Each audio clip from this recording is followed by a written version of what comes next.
अस्सलाम वालेकुम व्यूअर्स। तो आज हम पढ़ने वाले हैं class 9 physics chapter 1 physical quantities and measurement और उसमें हमारा टॉपिक है द डेंसिटी एंड वॉल्यूम। तो आज हम दो टॉपिक्स कवर करने वाले हैं जो कि एक साथ ही हम पढ़ेंगे। टॉपिक को स्टार्ट करने से पहले हम उसका इंट्रोडक्शन पढ़ते हैं। तो टॉपिक्स के इंट्रोडक्शन में हम डिस्कस करेंगे 3 कॉमन फेजेस ऑफ मैटर, या फिर हम इसको बोलते हैं 3 common states of matter. Common phases of matters में हैं, पहला है हमारा सॉलिड, दूसरा है लिक्विड, तीसरा है गैस। तो पहला है हमारा solid maintains a fix shape and a fix size. तो फिक्स मींस वो चीज़ जो कि चेंज ना हो सके, जो कि एक फिक्स है, उससे वो चेंज नहीं हो सकता। Even if force is applied it is not readily change its volume. अगर उस पर फोर्स भी अप्लाई की जाए तो भी उसका वॉल्यूम और साइज़ जो है वो जल्दी चेंज नहीं होगी। तो सेकेंडली हम समझते हैं second state of matter, that is liquid. तो liquid does not maintain its fix shape, it takes the shape of container. तो लिक्विड जो है वो कोई भी शेप अपना नहीं रख सकता, फिक्स नहीं है उसका। वो जिस भी बर्तन में इसको डालेंगे वो उसका शेप ले लेगा। फॉर एग्ज़ाम्पल अगर वाटर को गिलास में डालेंगे तो वो ग्लास का शेप ले लेगा, अगर उसको किसी सर्कुलर ऑब्जेक्ट लाइक बाउल में डालेंगे तो वो बाउल का शेप ले लेगा। तो इसी तरह कोई भी लिक्विड अपना मेंटेन नहीं कर सकता। But like a solid it is not readily compressible and its volume can be change significantly only by large force. तो इसका जो वॉल्यूम है वो चेंज नहीं हो सकता सॉलिड की तरह, और इसके वॉल्यूम को चेंज करने के लिए लार्ज फोर्स की ज़रूरत पड़ती है। तो इसको कंक्लूड करते हैं कि वॉल्यूम जो है उसका हमेशा फ़िक्स रहता है और लिक्विड की जो शेप होती है वो हमेशा चेंज होती रहती है। जो भी इसका कंटेनर होता है उसकी शेप ले लेती है। तो थर्ड है हमारा गैस। तो a gas has neither fix volume nor fix shape, it will expand to fill the container. जैसे कि हम गैस के सिलेंडर यूज़ करते हैं कि उसमें थोड़ी भी गैस डालते हैं तो पूरे कंटेनर में, पूरे सिलेंडर में भर जाती है, पूरे सिलेंडर में फैल जाती है और उसी का शेप ले लेती है, और वॉल्यूम भी जो है उसका वही हो जाता है, उसका शेप भी वही हो जाता है। तो गैस का ना प्रॉपर शेप होता है ना प्रॉपर वॉल्यूम होता है। अगर हम एग्जांपल दूसरा लें, जैसे कि हम रूम में अगर कोई गैस खोलें, फॉर एग्ज़ाम्पल अगर सिलेंडर को हम रूम में थोड़ा छोड़ दें, अगर पूरा कमरा बंद हो तो वो पूरे कमरे में फैल जाएगी, भले कि वो थोड़ी सी हम उसकी गैस को छोड़ें। हम देखते हैं कि बड़ी बड़ी कश्तियाँ और बड़े बड़े बहरी जहाज़ जो कि वुड के बने होते हैं वो पानी में तैरते हैं, मगर इसके बरक्स अगर हम एक सुई को पानी में डालते हैं तो वो डूब जाती है। इसको देख के हम ये सोचने लगते हैं कि शायद जो सुई है वो ज़्यादा भारी है किसी बड़े शिप से, मगर ये चीज़ नहीं है। हम इसको बोलते हैं फ़िज़िक्स में कि ये सुई जो है उसका मटेरियल डेंसर है than the material of wood. ये एक प्रॉपर्टी है किसी भी सब्सटेंस की। इसकी हम डिटेल में स्टडी करेंगे डेंसिटी वाले टॉपिक में। अभी हम पढ़ने वाले हैं measuring the volume of different objects। तो अभी हम इंट्रोडक्शन स्टार्ट करते हैं। फॉर मेजरमेंट और calculation of density we first find the volume of substance. तो अगर हमें डेंसिटी की मेजरमेंट करनी है तो हम सबसे पहले वॉल्यूम फाइंड आउट करेंगे, और वॉल्यूम अगर हमें सॉलिड ज्योमेट्रिकल शेप्स का फाइंड आउट करना है तो वो हम सिंपल फार्मूला से कैलकुलेट कर लेंगे। फार्मूला में मोस्टली जो पैरामीटर्स यूज़ होते हैं वो है radius, height, depth, width, base and length. और अगर हमें जो वॉल्यूम फाइंड आउट करना है वो irregular objects, liquids and gases का फाइंड आउट करना है तो उनके लिए अप्रोच थोड़ी डिफरेंट होगी। तो अनयूजुअल का मतलब है डिफरेंट, मींस नॉट सेम। तो अगर हमें वॉल्यूम लिक्विड्स का फाइंड आउट करना है तो हम मेजरिंग सिलेंडर या फिर बीकर यूज़ करेंगे to find the volume of liquids. तो अब हमारा नेक्स्ट जो टॉपिक होगा वो होगा the measuring cylinder. Measuring cylinder को हम पूरी तरह से पढ़ेंगे और फिर हम कैलकुलेट करेंगे वॉल्यूम। तो ये होता है, ऐसा होता है मेयरिंग सिलेंडर। मेयरिंग सिलेंडर की डेफिनेशन होती है, the measuring cylinder is glass और plastic cylinder with a scale graduated in cubic centimetre और मिलीमीटर। तो ये एक ग्लास या प्लास्टिक का सिलेंडर होता है जिसमें एक स्केल लगी होती है जो कि मिलीमीटर या सेंटीमीटर्स में होती है। तो ये कैलकुलेट करता है volume of liquid. It's used to find the volume of liquid. ये वॉल्यूम ऑफ लिक्विड फाइंड करने के लिए यूज़ होता है और इसका प्रोसीजर होता है when a liquid is poured, जब उसमें लिक्विड डालते हैं तो it raises the certain height in the cylinder. तो लिक्विड जो है उसमें राइज होने लगता है और जब हमारा लिक्विड पूरा हो जाता है तो वो एक सर्टेन हाइट पे होता है और वहाँ से हम रीडिंग ले लेते हैं कि वो कितनी हाइट पे है, जो कि स्केल ग्रेजुएटेड होती है, स्केल लगी हुई होती है। तो वहाँ पे हम फाइंड आउट कर लेते हैं ये इतने लेवल पे है। जैसे कि ये हमारा जो लिक्विड जो ब्लू कलर में भरा हुआ है इस मेयरिंग सिलेंडर में, तो वो है 700 पे, तो इसकी रीडिंग है 700 ml। तो यहाँ पे हमें जो सिलेंडर मिला हुआ है वो मिलीलीटर्स वाला मिला हुआ है, तो हम जो रीडिंग लेंगे वो हमें मिलीलीटर्स में मिलेगी। मगर इसके बहुत सारे और भी अक़साम हैं, जैसे कि ये सेंटीमीटर में भी रीडिंग लेते हैं। तो इसके 2-3 अक़साम हैं, जैसे कि एक सिलेंडर हमें मिलीलीटर्स में रीडिंग लेता है और दूसरा हमें सेंटीमीटर्स में रीडिंग देता है और तीसरा हमें दोनों में भी रीडिंग देते हैं। तो the level of liquid in cylinder is noted and volume of liquid is obtained. तो वॉल्यूम ऑब्टेन करने के लिए हम क्या करते हैं, लेवल ऑफ सिलेंडर को देखते हैं। मगर एक पॉइंट हमें लाजमी नोट करनी चाहिए कि जब भी हम नोट करते हैं किसी भी मेयरिंग सिलेंडर से किसी भी लिक्विड का वॉल्यूम, तो उसमें एक मोस्ट इम्पोर्टेंट पॉइंट होती है जो कि है we should keep the eye level with the bottom of the meniscus curve surface of a liquid surface. तो हमें जो अपनी आँख रखनी चाहिए वो सीधा सीधा बॉटम मेनिस्कस के सामने रखनी चाहिए। बॉटम मेनिस्कस क्या होता है, एक कर्व सरफेस होता है, जैसे कि आपको पिक्चर में दिखाई दे रहा है कि 2 कर्व सरफेसेस होते हैं, एक अपर वाला और एक बॉटम वाला। तो बॉटम वाला जो मेनिस्कस है हम उससे रीडिंग नोट करेंगे, ऊपर वाले मेनिस्कस से हम रीडिंग नोट नहीं करेंगे। तो इंट्रोडक्शन हमारा यहाँ पे ख़त्म होता है, तो अभी हम बढ़ेंगे अपने वॉल्यूम मेजरमेंट की तरफ। तो पहले हम फाइंड आउट करेंगे वॉल्यूम ऑफ लिक्विड, फिर volume of regular solids, volume of irregular solids और लास्ट में हम डेंसिटी को मेयर करेंगे। सबसे पहले हम पढ़ेंगे मेयरिंग द वॉल्यूम ऑफ लिक्विड। तो लिक्विड का वॉल्यूम हम फाइंड आउट करते हैं मेयरिंग सिलेंडर से, जो कि हम पहले भी पढ़ के आ चुके हैं। मेयरिंग सिलेंडर से हम एक वॉल्यूम ऑफ लिक्विड जो जितना फाइंड कर सकते हैं वो है about 1 litre. When a liquid is poured into cylinder the level of scale gives the volume.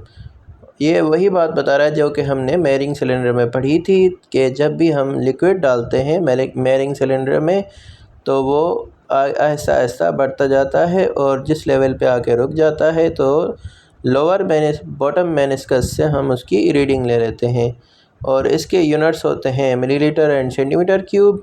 और जब हम चेक करते हैं it should be noted that while recording value from the cylinder eyes should maintain the level of value। अच्छा, जब भी हम reading note कर रहे होते हैं तो हमारी आँख जो है वो बिल्कुल सामने होनी चाहिए, मेनिस्कस से रीडिंग जहाँ से ले रहे हैं उसके बिल्कुल सामने होने चाहिए, जैसे कि हमने पिक्चर में भी दिखाई हुई है। अगर हम मेजरमेंट ले रहे हैं और किसी एंगल से हम उसको देख रहे हैं तो हमारी मेजरमेंट सही नहीं आएगी। वॉल्यूम ऑफ रेगुलर सॉलिड्स को मेयर कैसे करते हैं, तो रेगुलर सॉलिड्स जो होते हैं वो इनकी एग्जांपल यहाँ दी हुई है और उसको हम फार्मूला से कैलकुलेट करते हैं। डिफरेंट शेप्स के डिफरेंट फार्मूलाज होते हैं, जैसे कि रेक्टेंगुलर ब्लॉक अगर होता है तो उसका फार्मूला है V equal to length into width into height. और वॉल्यूम ऑफ सिलेंडर अगर हम फाइंड आउट करना चाहते हैं तो V equal to pi R square H, और H जो है हाइट है वो हमारे पास। इसी तरह से डिफरेंट रेगुलर सॉलिड्स के लिए डिफरेंट फार्मूलाज होते हैं और हम उनको आसानी से कैलकुलेट कर सकते हैं। अब आते हैं हम टॉपिक नंबर 3 पे, measurement of volume of irregular solids. तो इरेगुलर सॉलिड्स का वॉल्यूम हम फाइंड आउट करते हैं सेम मेयरिंग सिलेंडर से। तो मेयरिंग सिलेंडर में हमारा प्रोसीजर क्या होता है। तो जो भी हमारे पास इरेगुलर सॉलिड है जैसे कि रॉक है, यहाँ पे इसको हम मेयरिंग सिलेंडर में डालेंगे जो कि जिसमें पहले से ही कुछ पानी भरा हुआ होगा। तो इसमें जब हम रॉक डालेंगे तो पानी की लेवल जो है वो अप हो जाएगी, हाई हो जाएगी, थोड़ी ऊपर हो जाएगी। Thus the volume of irregular solid calculated by subtracting original volume। तो अब जो हमें मिला है वॉल्यूम रॉक डालने के बाद, वो है हमारा फाइनल वॉल्यूम। और जो पहले हमें रॉक डालने से पहले जो हमारा वॉल्यूम था पानी का, वो हमारा कहलाएगा इनिशियल वॉल्यूम। तो हम फाइनल वॉल्यूम को माइनस कर देंगे इनिशियल वॉल्यूम से। तो जैसे कि हमारी पहली स्टेटमेंट थी कि अगर हमें डेंसिटी फाइंड आउट करनी है तो हमें पहले वॉल्यूम फाइंड आउट करना आना चाहिए। तो हमने तीनों तरह के वॉल्यूम फाइंड आउट करना हमने सीख लिए हैं। अब हम बढ़ेंगे मेयरिंग द डेंसिटी। तो डेंसिटी को मेयर करना हम अभी सीखेंगे। तो डेंसिटी को मेयर करने से पहले हम थोड़ा इंट्रोड्यूस कर लेते हैं डेंसिटी होती क्या है। The density of substance is defined as the mass of substance per unit volume. It is denoted by Greek letter rho। इसको पढ़ेंगे rho. Rho is equal to m upon v। तो density की definition हमारे पास आ गई जो है unit mass per unit volume. Density is characteristic property of any pure substance. कोई भी प्योर सब्सटेंस हो उसकी ये कैरेक्टरिस्टिक प्रॉपर्टी है, अपनी प्रॉपर्टी होती है इसकी खुद की। Secondly, objects made of particular pure substance such as pure gold can have any size or mass but its density will be same each। कोई भी ऑब्जेक्ट प्योर सब्सटेंस का बना हुआ है लाइक गोल्ड, तो उसकी चाहे कोई भी साइज हो, कोई भी मास हो, उसकी डेंसिटी हमेशा सेम रहेगी। डेंसिटी की डेफिनेशन वाली इक्वेशन के हिसाब से हम मास को भी ऐसे रिप्रेजेंट कर सकते हैं, m is equal to rho and multiply by v। और डेंसिटी का ऐसा यूनिट है किलोग्राम पर मीटर क्यूब, और इसको हम लिख सकते हैं kg मीटर पर पावर -3। और sometimes density of substance is given by ग्राम पर सेंटीमीटर क्यूब। तो हम डेंसिटी को ग्राम पर सेंटीमीटर क्यूब में भी कुछ कभी कभी लिखते हैं। और इसको अगर हम एग्जाम्पलीफाई करें तो डेंसिटी ऑफ एल्यूमिनियम इज़ 2.70 ग्राम पर सेंटीमीटर क्यूब। और इसको हम केजी पर मीटर क्यूब में कैसे लिखेंगे, तो which is equal to 2700 kilogram per metre cube. तो वो 2700 किलोग्राम पर मीटर क्यूब के बराबर हो। डेंसिटी के बारे में हमने पढ़ लिया, अब बढ़ते हैं उसकी कैलकुलेशन के बारे में। तो कैलकुलेट ये दो तरीक़ों से होती है। एक तो मैथमेटिकली, जो कि हमने पहले ही पढ़ लिया है, rho is equal to m upon v। तो मास और वॉल्यूम मिला हुआ तो हम डेंसिटी फाइंड आउट कर सकते हैं। और दूसरा एक्सपेरिमेंटली कैसे होता है कि डेंसिटी को हम कंपेयर करते हैं वाटर की 4 डिग्री पे जो डेंसिटी है उससे। तो इसको बोलते हैं हम स्पेसिफिक ग्रेविटी या रिलेटिव डेंसिटी भी बोलते हैं इसको। तो इस तरह से अगर हम डेंसिटी से डेंसिटी को फाइंड आउट करेंगे तो उसका कोई यूनिट नहीं होगा और ये जस्ट नंबर होगा। और इसकी वैल्यू जो होगी वो बराबर होगी ग्राम्स पर सेंटीमीटर क्यूब में जो डेंसिटी हम फाइंड आउट करते हैं उसके बराबर होगी। तो रिलेटिव डेंसिटी का फार्मूला होगा density of substance divided by density of water at 4 degree. तो यहाँ पे हमारी मेजरमेंट ऑफ कैलकुलेशन होती है ख़त्म। और अब हम बढ़ते हैं वर्कड एग्जांपल्स की तरफ, तो उनको समझते हैं। तो पहला है what is the mass of iron wrecking ball of radius 18 cm if density of iron is 7.8 grams per centimeter cube। तो सॉल्यूशन पे आते हैं। स्टेप नंबर 1 है write known physical quantities with units and point out the quantity to be found. तो हमारे पास है density of iron ball जो कि रो इज इक्वल 7.8 ग्राम पर सेंटीमीटर क्यूब, और इसको हम SI यूनिट्स में लाएंगे तो ये हो जाएगा मल्टीप्लाई बाय 1000 करेंगे और ये हो जाएगा 7800 kg पर मीटर क्यूब। तो रेडियस ऑफ रैकिंग बॉल जो दिया हुआ है हमें वो है 18 सेंटीमीटर। तो इसको अगर हम कन्वर्ट करेंगे सेंटीमीटर से मीटर में तो इसको डिवाइड करेंगे 100 से या फिर मल्टीप्लाई बाय 10⁻² करेंगे जो कि आंसर आ जाएगा 0.18 metre. Volume of iron ball is V is equal to 4/3 pi r cube. क्योंकि ये बॉल जो है वो स्फेरिकल शेप में होता है इसलिए इसका फार्मूला जो होगा वो स्फेयर वाला होगा। कैलकुलेट करते हैं हम V is equal to 4/3 pi r cube.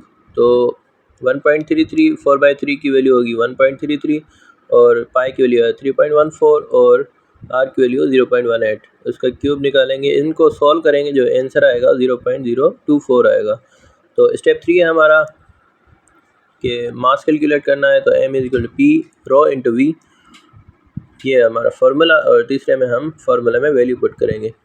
तो ρ की वैल्यू है हमारे पास 7800 और v की वैल्यू हमारे पास 0.024 मीटर।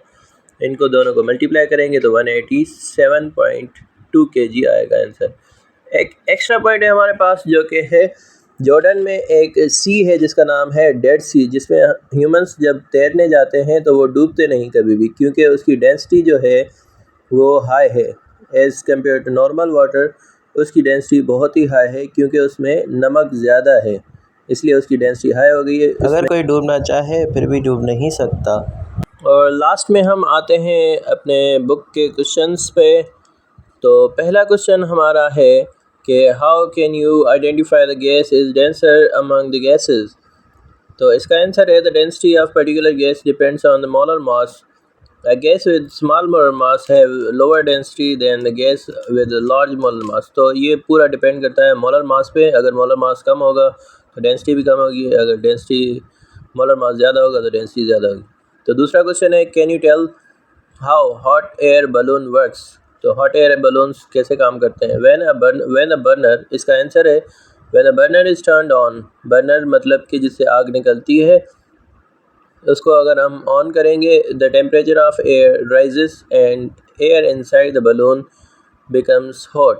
दैट मीन्स अगर हम बर्नर को ऑन करेंगे तो हीट जो है वो ट्रांसफ़र होगी और उसका एयर का जो टेम्परेचर है वो हाई हो जाएगा।